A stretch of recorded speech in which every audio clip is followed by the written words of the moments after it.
We're talking today about should white pastors talk about racial issues.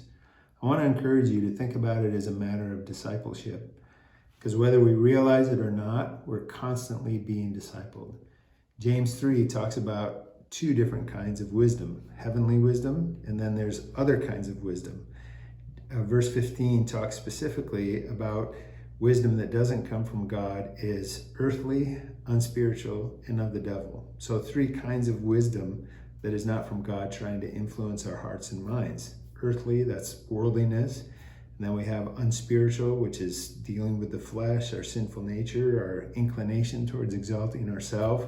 And then of the devil. Ephesians 6, we know, it talks about standing against the schemes of the devil. And we need the armor of God to fight against those spiritual forces in the heavenly realms. So when those kinds of wisdom influence us, it says we have envy and selfish ambition, and you find disorder and evil practice of every kind. And our national history has certainly been filled with personal, with government even, and even, sadly, in the church, practices that resulted in creating a racialized culture that have done a great harm to many. James 2 talks about the importance of not showing favoritism as believers in Christ. And if we show favoritism, we sin.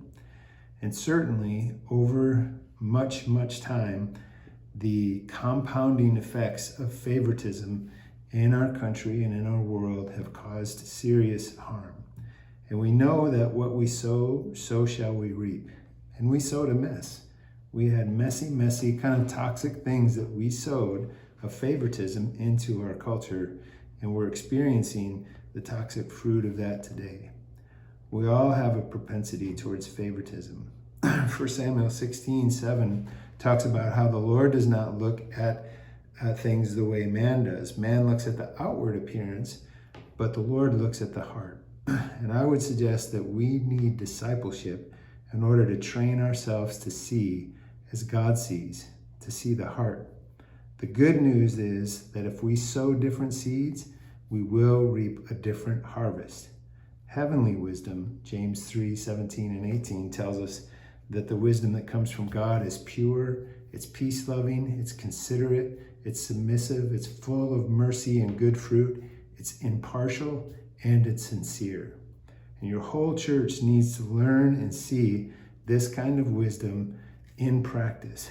And it may be difficult, honestly, to deal with confronting our patterns of favoritism individually and collectively, but it's a good thing. And it's my experience that people of color will really appreciate that you tackle this with a sincere effort to lead people to having God's heart for all people.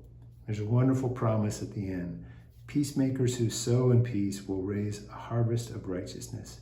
We can be sure that as we plant these kind of seeds, God will produce good fruit, a harvest of goodness and righteousness. So I encourage you, yes, you do need to talk about it.